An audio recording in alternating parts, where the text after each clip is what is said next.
mysterious traveler.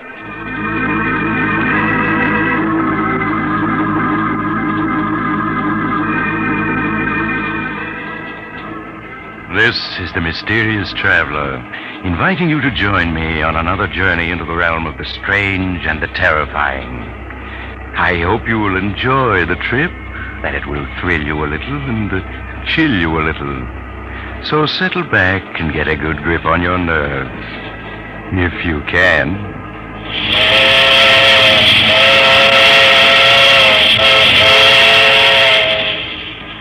Where are we going? Why, today we're going to accompany Mr. Harvey Benson through a fateful 24 hours of his life in a story I call No One on the Line.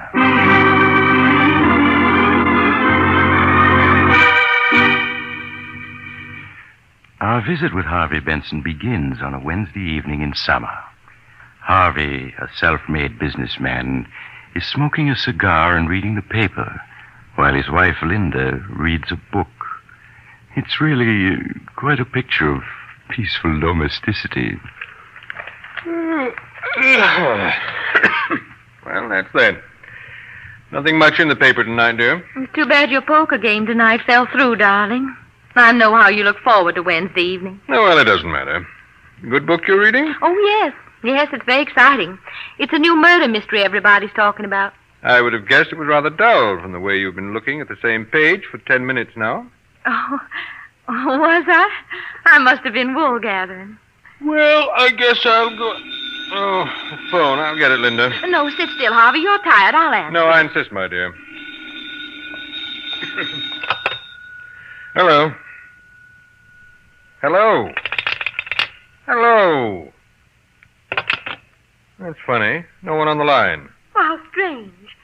Maybe the phone's out of order. No, I heard the click as someone hung up when I answered. Oh, but it's not worth wondering about. It's getting late. What do you say we turn in?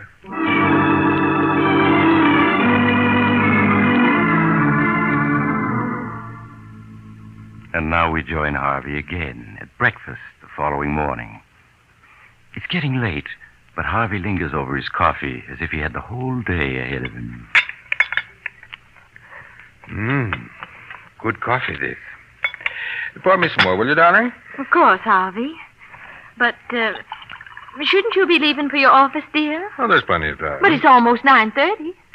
You seem very anxious to get me to the office, Linda. You're not trying to get rid of me by any chance. Oh, well, of course not. But you said you had an important appointment this morning, and I yes, just but thought... the fellow will wait. Mighty good coffee, this. Harvey, is there anything wrong? Anything wrong? Yes. You seemed a little odd the last day or two, and this morning. And what's the matter with me this morning? Oh, I don't know that anything is, but you do seem a little strange. Strange? In what way, Linda, my dear? Oh, I'm sorry if I've said anything to annoy you, but... Oh, I'll answer it. Still, Linda, I'll answer it. But, Harvey, it's probably... I said I'll answer it. Maybe a call I've been expecting. All right, Harvey. Hello? Hello? Hello? Strange, there's no one on the line. Same thing that happened last night. Well, how peculiar. Oh, but that phone must be out of order. Yes, I suppose so. Yet I could swear I heard someone hang up when I answered. Oh, you must have been mistaken, darling. I suppose so. You better give the company a ring, Linda. Yes, I will, Harvey, right away. Good, and now I do have to be going. See you tonight, darling.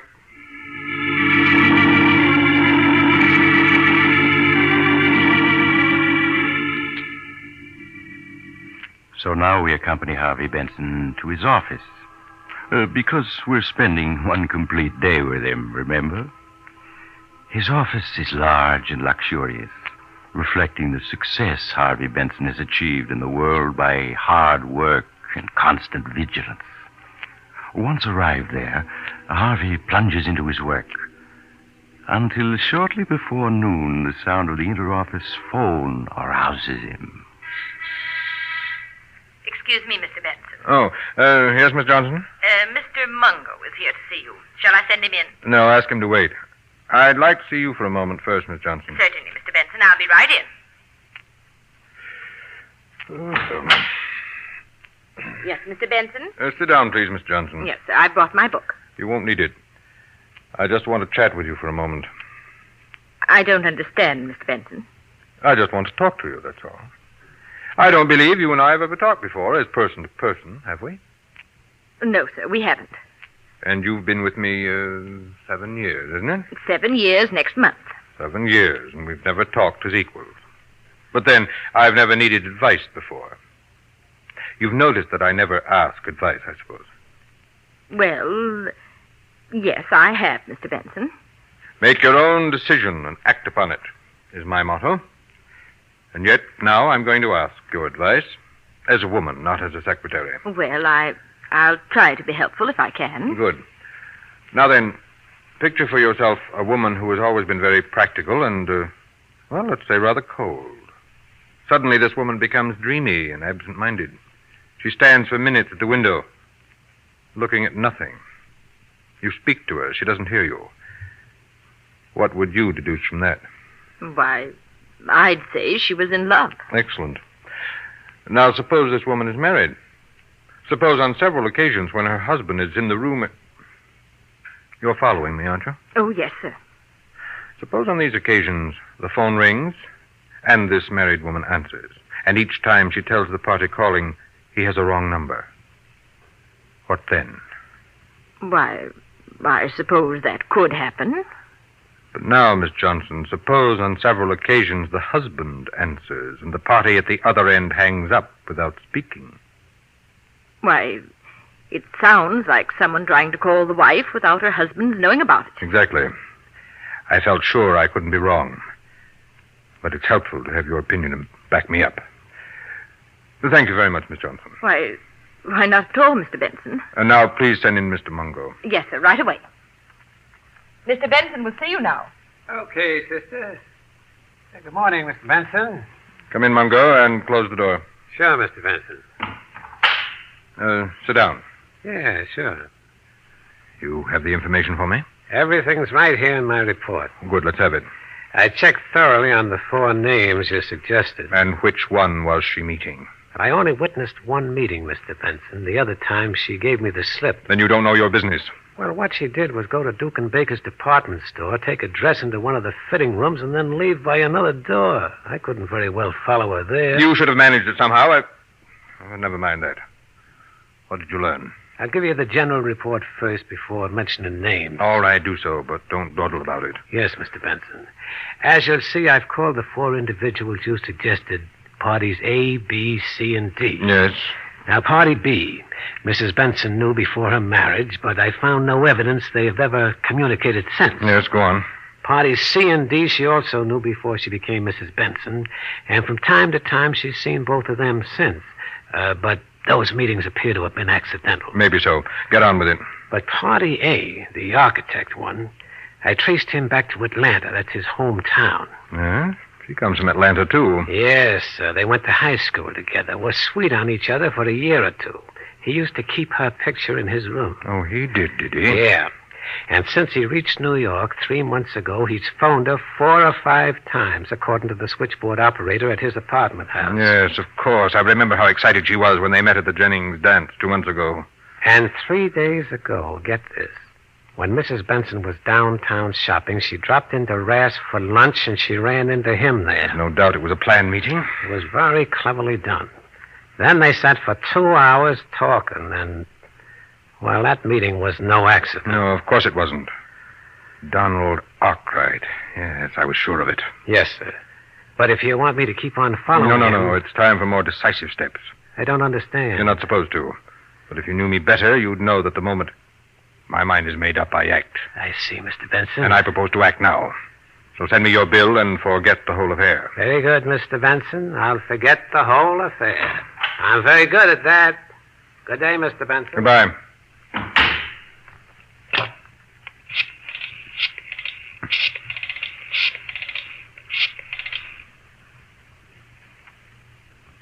Hello, Donald Arkwright speaking.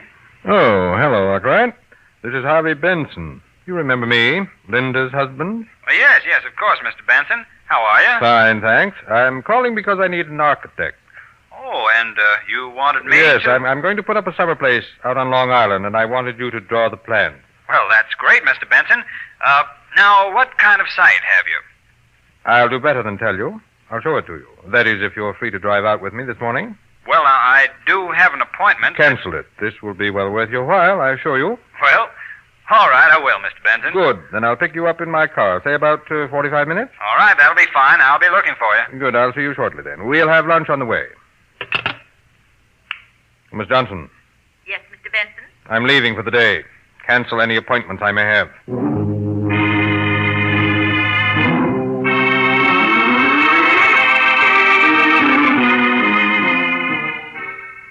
Now Harvey Benson leaves his office, and we follow him to the garage where he keeps his cars. Well, Joe, you have my car ready? I got it right here, Mr. Benson.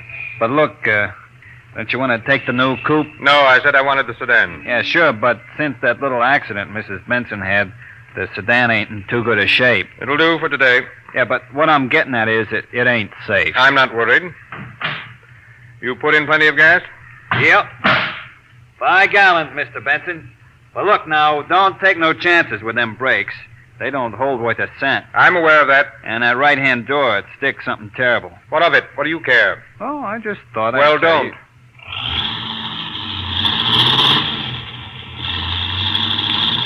Golly, he's certainly in a hurry. With them brakes the way they are, he'll kill somebody if he ain't careful.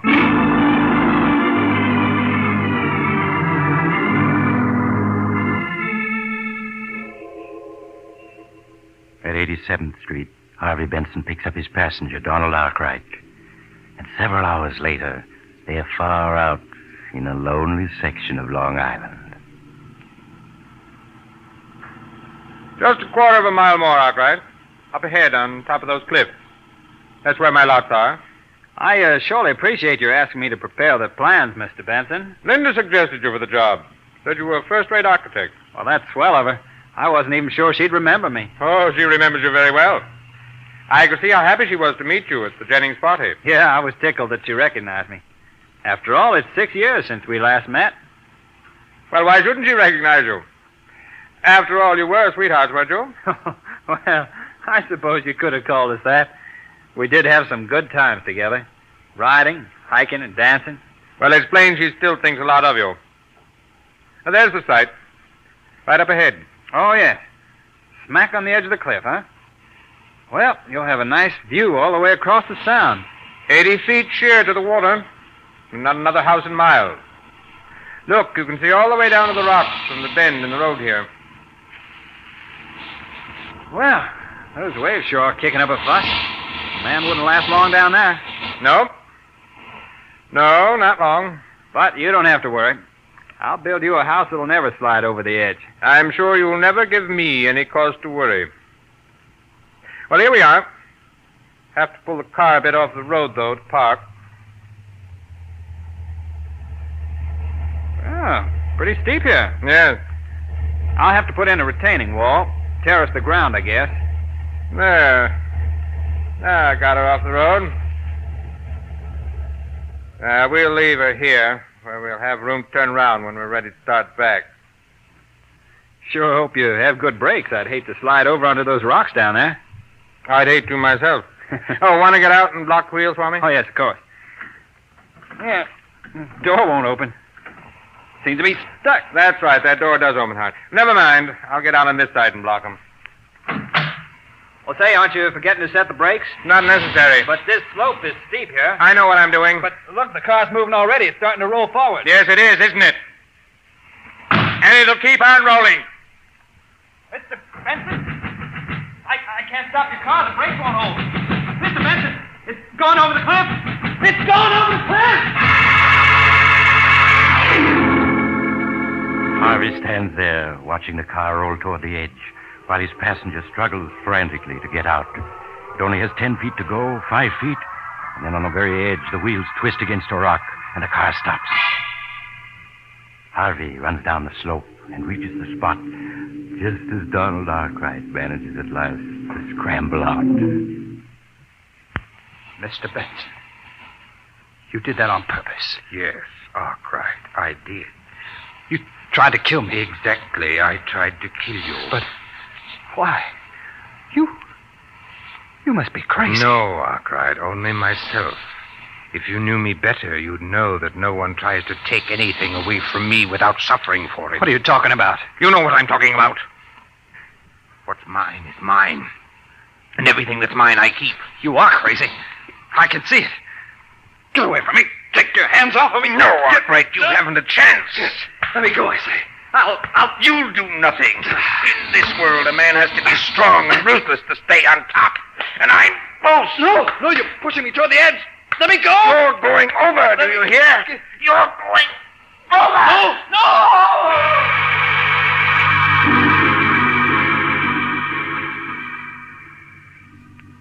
For a moment, Harvey stands, glaring down at the white-capped waters that have received his victim. Then he turns to the car. A quick twist of the steering wheel, a push, and the car is gone. Then Harvey turns away, back to the road. He walks a mile, 2 miles, 3, until he gets a lift from a driver who takes him to the nearest state police barracks, where State Police Sergeant Thomas hears his story. Mr. Benson, you say you got out of the car to block the wheels, and the car started rolling forward? Yes, Sergeant. Arkwright tried to open the door, but it stuck. The car was at the edge by the time he got it open. He jumped, but he was too late. I see. All right, I have the details straight. It was horrible, Sergeant. He was my friend. There was nothing I could do to help. Nothing. Yes, I understand, Mr. Benson. You were quite alone at the time? No witnesses? No, we were miles from the nearest house. Why do you ask? Well, because there's a Boy Scout camp about a mile from there, Mr. Benson. I thought some of the boys might have been within sight. Oh, no. There wasn't anyone in sight. I see. Well, I guess that's all, Mr. Benson. It's just about dark now, so we probably won't recover the body before tomorrow. I'll notify you the minute we do, so you can identify your friend.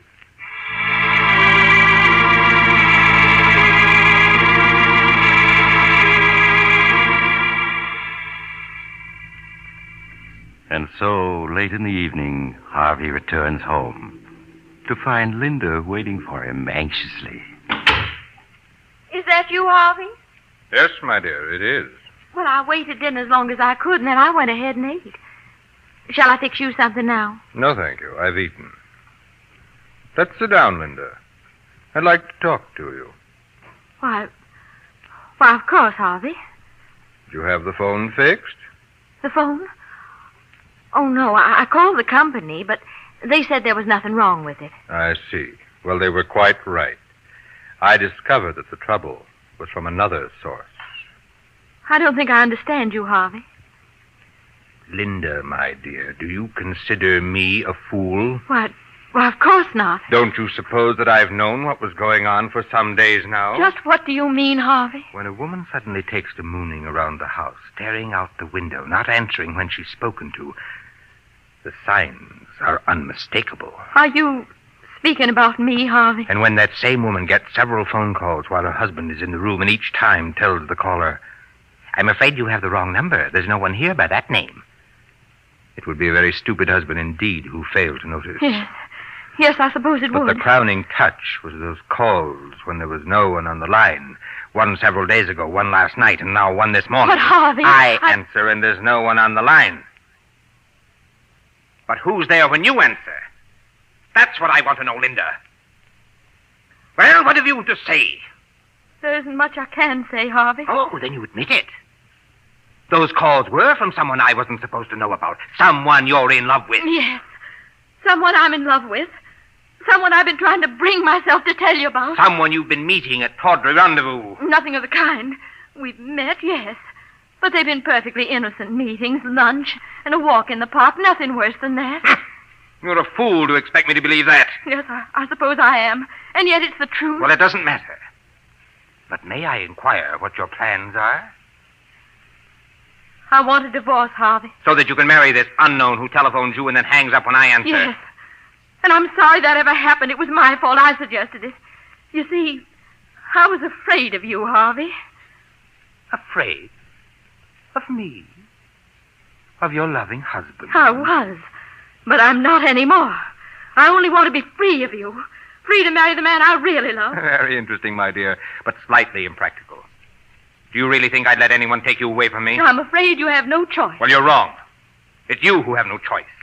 You're penniless, Linda. You have no family, no money, no training. You have only me. What are you trying to say? I'm just leading up to a story I have to tell you, Linda. A very tragic story which occurred only this afternoon.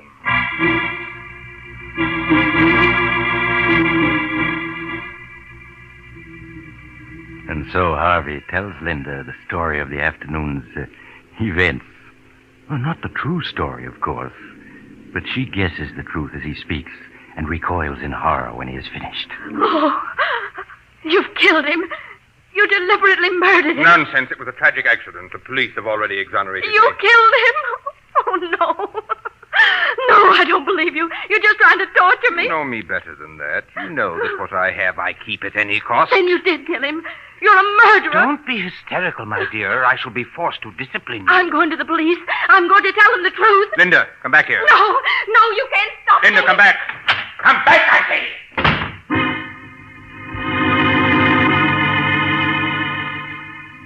Linda is gone before Harvey can get to the door. Harvey pauses, irresolute. Then he shrugs, turns back, sits down, lights a cigar.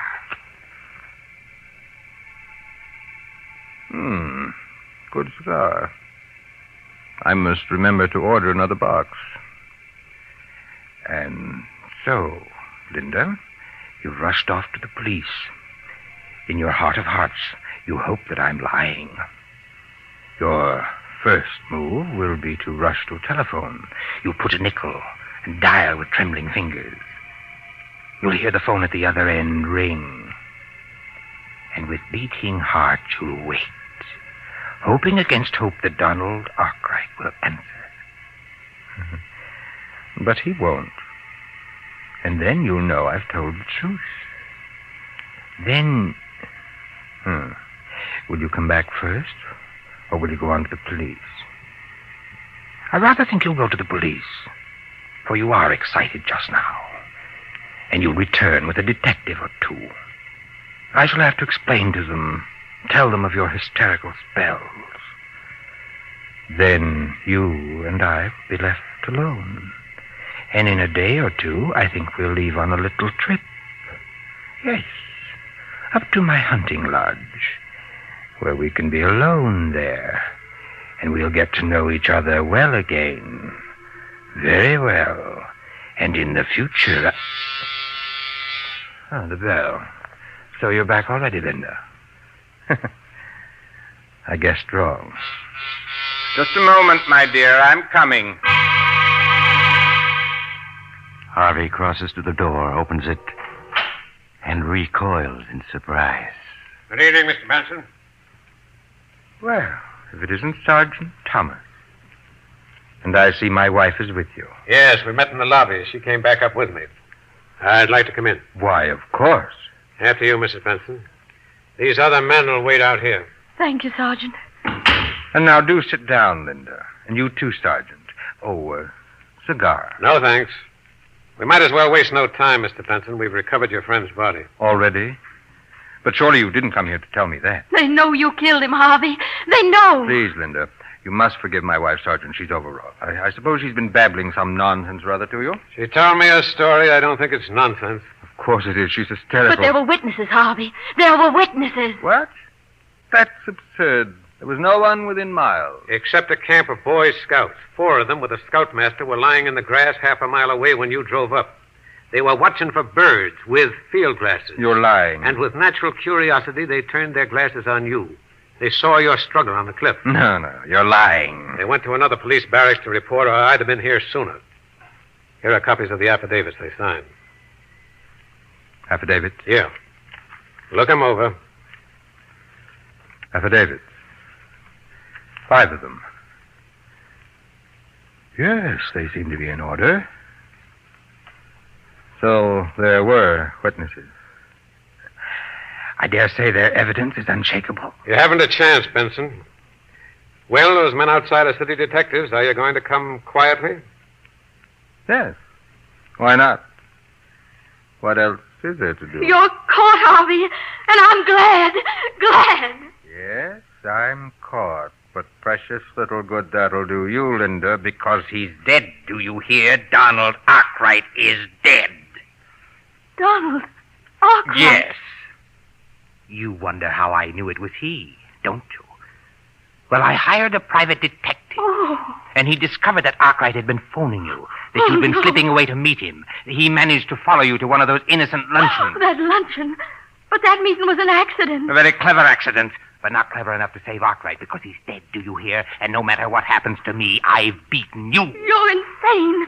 You always have been with your lust for power, and I never guessed it till now. Fine words. But they won't change the fact that your beloved is dead and that I've taken him from you. You killed Donald Arkwright because you thought I was in love with him. You've killed the wrong man. No, I didn't. It was Arkwright. I know it. Oh, no. Don Arkwright was just an old friend. The man I love is someone you've never met, whose name I see now you don't even know. I don't believe you. You've committed murder and you've been caught, and all for nothing. No. And that knowledge is worse to you than any punishment the law can inflict. You're lying. It was Arkwright who phoned and hung up when I answered. I tell you it was. It couldn't have been anybody else. No. No.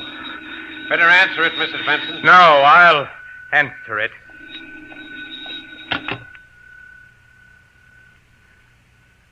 Hello? Hello?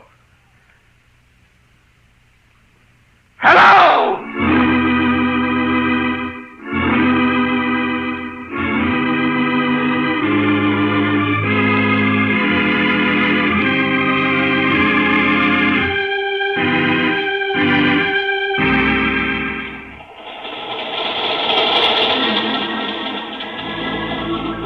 This is the mysterious traveler again. Well, that was rather a hectic 24 hours for Harvey Benson, wasn't it? He shouldn't have been quite so sure of himself. It never pays. Those phone calls now. If you get any calls and find there's no one on the line, don't be quite as hasty as he was. You might get into a bad jam. I know someone else who didn't wait to make sure of his facts, and he... Oh, you're getting off here. I'm sorry. But I'm sure we'll meet again. I take this same train every week at this time.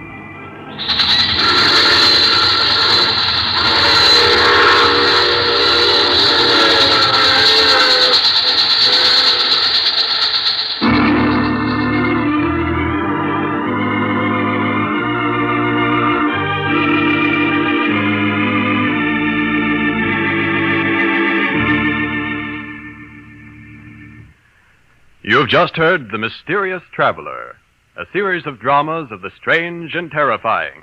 In today's cast were Maurice Tarplin, Ted Osborne, Mary Jane Higby, Jack Manning, and James Van Dyke. Original music was played by Doc Whipple. The Mysterious Traveler is written and directed by Bob Arthur and David Kogan.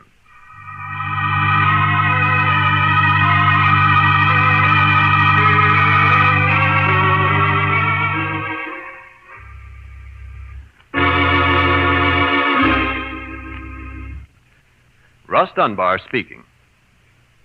This is the Mutual Broadcasting System.